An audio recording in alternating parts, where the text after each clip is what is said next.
Assalamualaikum dan salam keluarga Malaysia. Bersama saya Mazrona Kalinggalan dalam Berita Pagi Sabah 22 September 2022.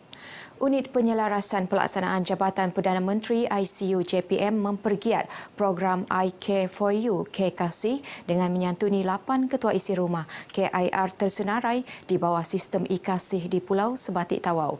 Sumbangan turut disalurkan dengan kerjasama Bank Islam Malaysia Berhad berbentuk peralatan kesihatan, ubat-ubatan, bakul makanan dan wang tunai. Sumbangan disampaikan ketika program berkenaan di Kampung Mandadak Baru Pulau Sebatik Tawau. Penerima merupakan KIR dari Kampung Wales Bay, Kampung Sungai Tamang dan Kampung Mandadak Baru.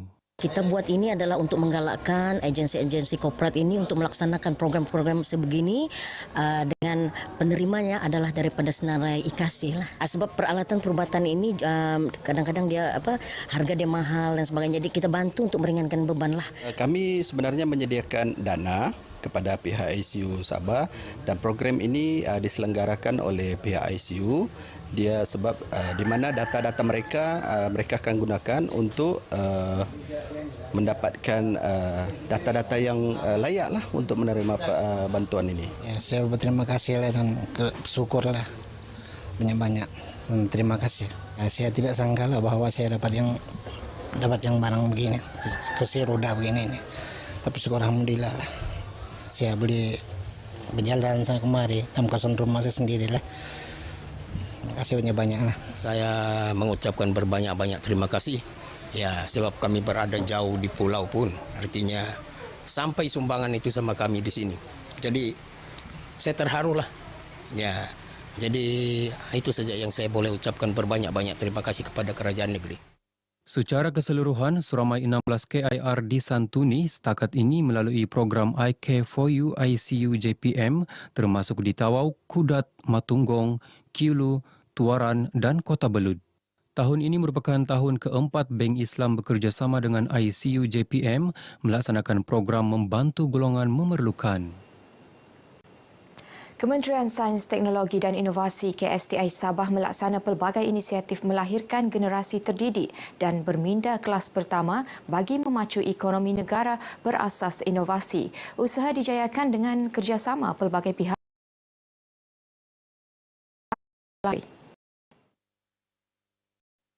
Menurut Menteri Sains, Teknologi dan Inovasi Sabah Datuk Yaakob Khan, peranan sekolah dan universiti penting dalam menghasilkan modal insan berorientasi pendidikan, sains, teknologi, kejuruteraan dan matematik STEM ke arah menjayakan revolusi industri 4.0. Beliau menyatakan demikian dalam ucapan dibacakan Timbalan Setiausaha Tetap Kementeriannya Maria Chong dalam program Bicara Kanta U Science sempena Majlis Perasmian Karnival Sains Sabah, Minggu Sains Negara dan Minggu Angkasa Kebangsaan peringkat Universiti Malaysia Sabah UMS di Kota Kinabalu. Bicara Kanta U Science menampilkan perkongsian daripada perintis bidang sains dan teknologi Profesor Emerita Tan Sri Dr. Mazlan Othman. Hari ini saya telah berkongsi ilmu mengenai bagaimana astronomi ini boleh dijadikan asas untuk kita mengenali dengan lebih mendalam apakah itu perubahan iklim dan bagaimana ilmu astronomi kita boleh memberi kita sedikit insight mengenai modeling untuk perubahan iklim. Pastinya UMS committed dalam usaha-usaha yang berkaitan dengan ini dan kewujudan New Science itu sendiri sebagai satu manifestasi lah mengukuhkan bahawa UMS committed dalam membantu national dan juga states dalam memperbanyakkan lagi mungkin dari segi minat-minat di kalangan pelajar dalam bidang-bidang berkaitan dengan STEM ni. Kita bergerak bersama-sama dengan pihak KSTI dan juga MOSTI di mana kita berharap aktiviti-aktiviti yang dilaksanakan adalah berdasarkan aktiviti-aktiviti ataupun plan strategik yang telah disediakan oleh pihak kementerian itu sendiri. Dan pada masa yang sama, universiti of course dengan adanya kepakaran yang kita ada pada hari ini dan juga pelajar-pelajar kita adalah salah satu inspirasi mana kita dapat negara untuk meningkatkan lagi STEM ini. Menjelang pembentangan bajet 2023, Majlis BS meletak harapan tinggi agar lebih banyak peruntukan bagi memperkasa ekonomi golongan belia termasuk di negeri ini. Ia berikutan keadaan ekonomi tidak menentu yang dijangka berterusan sehingga tahun hadapan. Timbalan Presiden MBS Muhammad Nur Hilmi Milus mencadangkan pelaksanaan pengeluaran kumpulan wang simpanan pekerja KWSP bersasar selain pemberian lebih banyak subsidi barang keperluan asas. Ini bagi mengimbangi krisis ekonomi global. Jadi apa yang kita pohon adalah bajet itu dapatlah mengimbangi krisis ekonomi pada tahun depan yang dianggarkan yang akan memberikan kesan kepada rakyat secara keseluruhan. Jadi bantuan-bantuan inisiatif bantuan yang akan dicadang itu mestilah mampu untuk membantu mengurangkan beban dan kos sara hidup dan ia boleh menyelamatkan rakyat. Beliau yang ditemui RTM di Kota Kinabalu, bajet 2023 memfokuskan inisiatif pengurangan kadar pengangguran belia selain menetapkan kadar gaji setimpal serta serba mampu untuk belia menjalani kehidupan. Hilmi turut menyeru pewujudan industri kawalan makanan ataupun tanaman komoditi agar bekalan stok makanan sentiasa mencukupi dan tidak bergantung kepada stok import. Beralih ke perkembangan semasa COVID-19, Sabah merekodkan 152 jangkitan baharu semalam, penurunan 6 kes berbanding hari sebelumnya.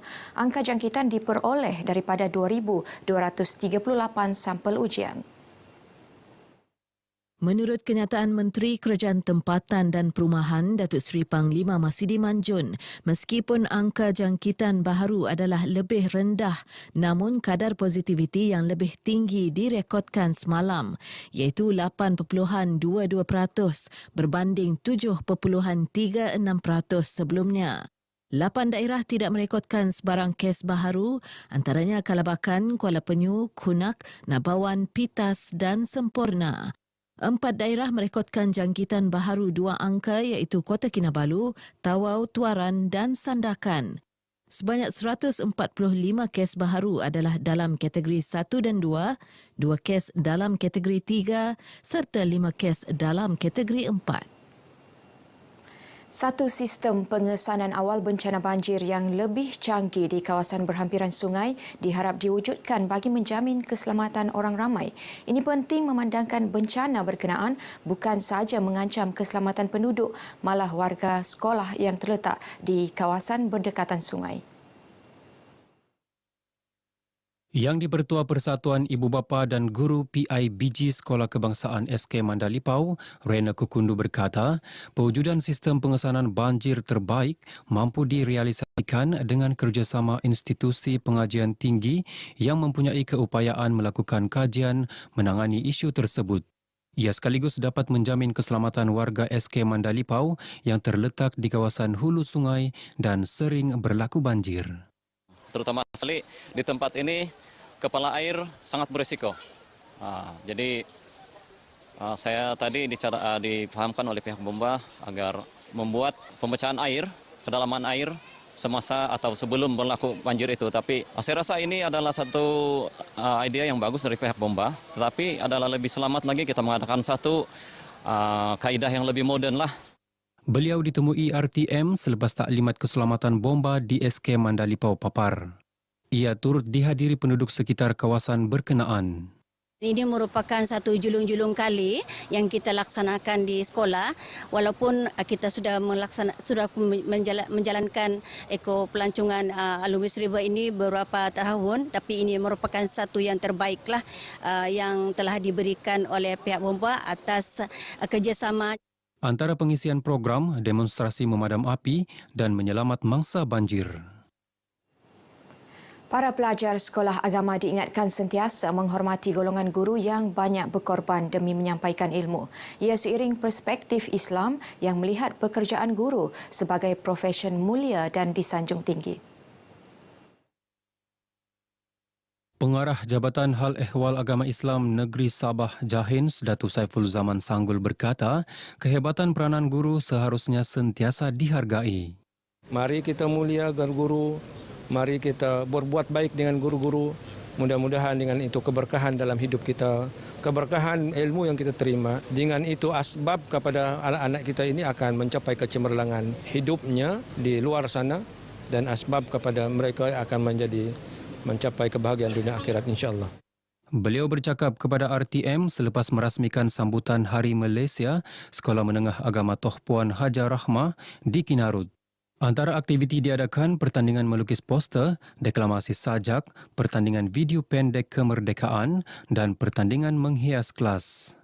Dalam pada itu, Datuk Saiful Zaman berharap para pelajar proaktif mengambil bahagian dalam aktiviti kenegaraan seperti sambutan Hari Malaysia agar dapat mendalami makna kemerdekaan. Sandakan bakal menjadi lokasi pertandingan usahawan bertaraf antarabangsa dengan sasaran 50 penyertaan. Ia dianjurkan sebuah syarikat perniagaan antarabangsa dengan sokongan Kementerian Sains, Teknologi dan Inovasi Negeri dan Persekutuan. Pengerusi penganjur pertandingan Elvis Lu Mun Yu berkata pertandingan berkonsep digital ini akan memperlihat keupayaan serta kreativiti pengusaha mengaplikasi teknologi dalam persembahan ketika pertandingan berkenaan. Ia selaras setuju kerajaan menerapkan revolusi industri 4.0 yang menuntut usahawan terutama golongan muda memanfaat teknologi dalam melonjakkan ekonomi negara, khususnya menembusi pasaran global yang berdaya saing. Boleh kasih ruang dan peluang pemuda, orang muda ada satu harapan untuk teruskan dia punya bisnes. Saya harap banyak orang muda usahawan yang bersemangat boleh bantu pemuda-pemuda dengan usahawan disanakan. Elvis yang juga Ketua Bahagian Parti Bersatu Rakyat Sabah PBRS Sandakan menyatakan demikian kepada RTM di Sandakan. Pertandingan peringkat negeri dijadual berlangsung 8 Oktober depan dan 3 pemenang utama akan bersaing di peringkat antarabangsa pada 27 Oktober di Kuala Lumpur. Sekian berita pagi Sabah yang sahih hanya di RTM. Salam hormat dan salam keluarga Malaysia. Kita sayang Sabah, negeriku tercinta, bersatu sehati ke harapan. Satu aspirasi, satu destinasi, visi dan misi milik kita semua. Sabah maju jaya, Sabah Malaysia, dikenali di seluruh dunia.